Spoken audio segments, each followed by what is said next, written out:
So a new summon DPS is on the way, with that being of Aglaea, the garment maker, the golden weave of thread, or the weave of golden thread, however you want to pronounce it. That is her. She is elegant, she is pretty and beautiful, and I will be pulling for her. I know most people are going to be skipping because she seems kind of a bait character before we get a better summon DPS unit, being of Castorice, right? Being of her, which I understand that in most cases of why, but she's an anti-character, so we will talk about that when that time does come, which drip should be here pretty soon, so we'll also be discussing about that. But today, it's all about Aglaea and her elegancy, right? So what is up, guys? Mr. Keys here. So we're going to be in the second half of Inforius with Aglaea and her garment maker as a summon, and this will be our first limited summon DPS in the game. Besides being where we have a Remembrance MC, which is mostly like a sub DPS and support, I would say, but that's just that.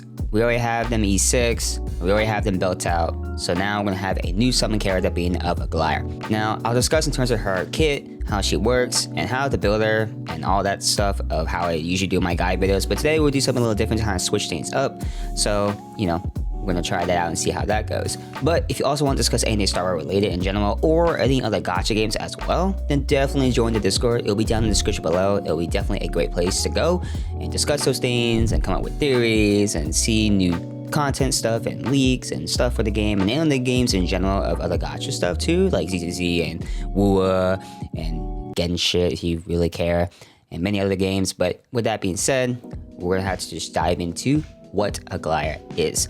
She is gonna be our first Remembrance summon DPS character in the game, and I know most people are gonna be skipping her. So I know I will not be skipping her because I like, in terms of her elegance, her beauty, how she looks, her gameplay, I think it's fine by me. I like it. But knowing that people will have Acheron already because she's, you know, lightning and Aglaea is lightning, that Aglaea will be not as strong as Acheron. You know, okay, I already have Acheron, so I don't need to pull for Aglaea, yada yada. I know that that's totally fine of the reason not pulling for her, but the other reason is that because, oh, we'll be having a better summon DPS character, you know, oh, power creep this, power creep that.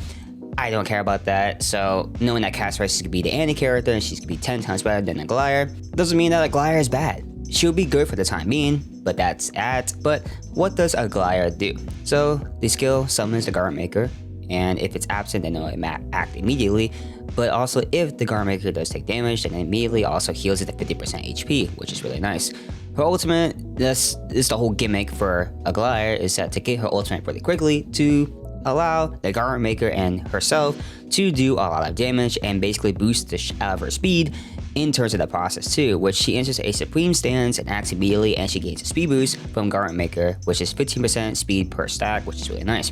She gets an enhanced basic attack as well on top of that, so her skill is also disabled, and the garment maker is also immune to crowd control CC effects, which is really nice. Her enhanced basic attack, which is the whole gimmick of her, is her and garment maker do a bunch of damage. So it does 200% lightning damage, 90% lightning damage as well to the adjacent targets, and does not recover skill points when you use the enhanced basic attack. So thinking that if you use the basic attack a lot, it's going to give you skill points on top of that, it does not. It basically, it's not like Fireflies in terms of her basic, where you could use it, the enhanced basic, and it does, you know, give you a skill point back. This one does not. So basically just it goes and you do a lot of damage and you don't get a skill point back, so that's fine. Technique, you would basically summon the garment maker when you use technique going into battle. You also get 30 energy. You also do 100% lightning damage to all enemies, and you flick seam stitch on the random enemy as well. Her talent, garment maker speed is 35% of Aglaea's, and the max HP is 66% of Aglaea's, 720 on top of that. While active, Aglaea inflicts seam stitch when attacks.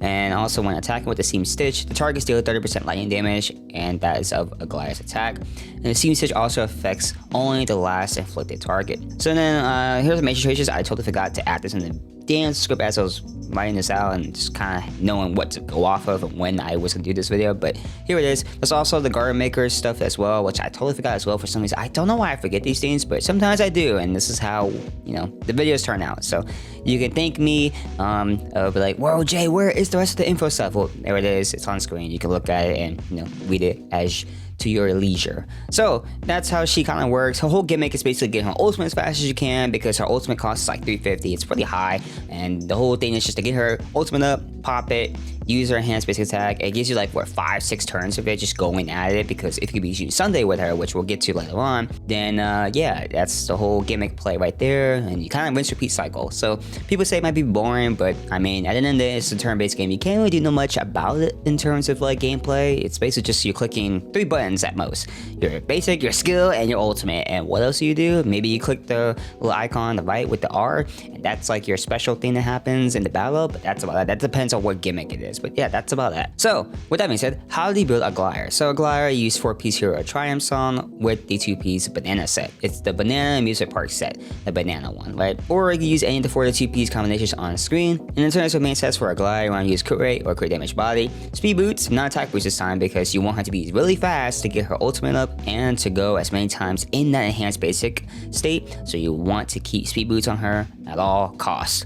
Lightning damage boost orb and energy regen rope, or you could use attack rope. If you want more attack investment to her, then definitely go with attack, but I would say just use energy regen rope, because that's the best, because you want her energy for her ultimate to be quick and not have it to where you can't get her ultimate and you can't do her enhanced basic attack state as often. Always, I would say just use energy regen rope by far. Now for substats, you want to get crit rate, crit damage, attack percent, and speed. So she wants to be fast and do a lot of damage, and you also get crit stats. There you go. Now, I know for me, I will only be pulling for her E0S1, as most units I will be doing moving forward, besides Castorice, which she will be getting her E2S1, but E6 is still on the table for me, so we'll see what that looks like once we get that information. But for now, it's only E2S1, but for Aglaea, it's only E0S1 for me, because I think she does fine as is. Eidolons, I'm not pulling for them, so I'll put them up here. We can kind of go through them as well, but basically just gives her, you know, her E1 gives her to where the enemies take 15% more damage with Seam Stitch, and attacking them with Aglaea or Garment Maker regenerates 20 energy, which is really good because of her ultimate to get it out fast. Her E2, Aglaea and Garment Maker ignore 14% defense per action, which is really nice, and it stacks up to 3 times as well, so that's like what, 32%? It's 42%. I was off by 10 numbers. Wow, I'm so good at math. Anyway, second up to 3 times, which is 42% defense ignore per action, which is really good. So it's almost 50%, just flat, but it's only 42, off by 8, which is fine. And the effect lasts until another unit uses an ability, so that's our E2. Her E4, speed boost max stacks are increased by 1, and Aglaea's attacks can give Garment Maker the speed boost effect, which is nice. E6 is in her Supreme Stance. Aglaea and Garment Maker gain 20% lightning res pen. It's always res pen on these damn E6s, I swear. Either all type res pen or just res pen in general, I swear. The joint attack damage increases by 10% at 160 plus speed, 30% at 240 plus speed, and 60% at 320 plus speed, which is pretty insane. That is just wild. Like, holy, that is pretty insane. Now, as for LCs, I know I'll be pulling for her LC, but there's also other choices. So this is what her LC does. It increases the wear space used by 12. You also gain a stack of Brocade, which is basically when they attack after you attack or the Memory Spire attacks, you gain 1 stack of it, and each stack boosts the crit damage at 9%, by 6 times. So that's like what, 54 at max X. Basically it's a 9% increase on the basic attack damage, which is nice. So that means you do more damage on the enhanced basic attack. So it's not just for the basic, it's just for the basic attack in general, so that damage. And then here's other LCs if you decide to not pull for her sig. Here are some other choices. There you go. Now for supports, I would say best in slot is Sunday 100%, because if you don't have Sunday, I would say don't pull for this character, because money other options besides using Sunday, I would say it's kind of bad. It just makes it's like a Fei Xiao situation all over again, where Fei Xiao was like, she needed Robin, and if you didn't use Robin with Fei Xiao, she was kind of brick. So I would say the same thing for Aglaea, because she's very team restricted. We'll go over the issues with it, but basically this is one of the issues that it's like, okay, if you don't have Sunday and you want to pull for Aglaea, just don't pull for her at all, because you don't have Sunday. So Sunday is her best in slot 100% for sure, because of the crit rate, crit damage, SP neutral or positive if you have his LC, and the advanced action for both her and the summon at the same time, which is really, really good. I would say also remember some season another good option, so that makes it to where, you know, you can get true damage for Aglaea, and also you can advance her forward too, which is nice. I would say Robin as well, so that's another option to choose from. right? Because Robin's is always universal wherever she goes, and she's slapped on every goddamn team, just like the Herder as well. So, I mean, it's not like you can have 2 Robins and split them like Wish. Maybe, who knows? I would say also maybe Tribby, but I feel like Tribby is gonna be something that you may not want to use, but that's just the option out there. Just throwing it out there anyway. Now for sustains, Horo is gonna be your best in slot because of the attack increase, and one of the other things that is primarily used for Aglaea is the energy regen that she also gives on her ultimate. So that's why Horo is gonna be back in the game, because people were like, man, she's not that good as a sustain, but now she'll be back in the game. She might be meta now. So with Aglaea, and maybe for these summon teams, who knows? Because they might have high ult costs and they would need a lot of energy regen to get that ultimate up to use it. So Horo is gonna be best #1 sustain option. You can use Linsha or Aventurine or Gallagher. They work, but they won't give that provided boost effect of what Aglaea really needs because of her issues in terms of what it is of being of energy, and she needs it because Horo gives her and provides her that the most, unlike everyone else. You could use Tingyun as well. That's another option choice, which is for what supports. So you can run something like, well, I don't know, you can run like Aglaea, Sunday, Tingyun, and Horo. You have double energy regen. There you go. You get also the attack and crit damage, crit rate buff. You're getting all this stuff. Getting everything. And the skill point stuff too. So there you go. You can also run these teams that are also shown on screen. So you can kind of mix and choose and whatever you feel like using and whatever. But I would say the best is at the top and the worst is at the bottom, or whatever memes, whatever. You know, you choose, you decide how you want to build her. There is that. And yeah. The problems that I saw, obviously it's on a Sunday, don't pull for Aglaea. If you have a Sunday, pull for her, or if you want to better summon DPS, pull for Castle Ice. And then if for sustain options, Horo is her best because energy regen and getting her to ult a lot, as much as possible to get the enhanced basics to keep going, as much as possible to get all that damage output. That's it for Aglaea. It's one of those units. If you like her, pull for her. If you want to better summon DPS, like I mentioned multiple times, and wait for 3.2 for Castle Ice instead. Because she is probably going to be the best character, because she's the anti-character too.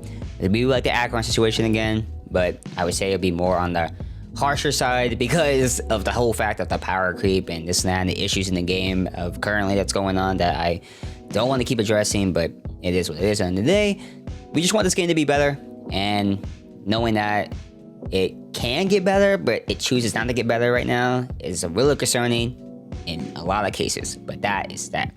That being said, let me know if you're pulling for her or not down below in the comments. I'll definitely read them and see how your thought process is going into this and how you feel about her as a whole. You want to discuss anything more of Star Wars stuff or just any other gacha games in general, like I mentioned way back in the beginning, and definitely join. It's a place to go talk about these things and discuss as a community as a whole.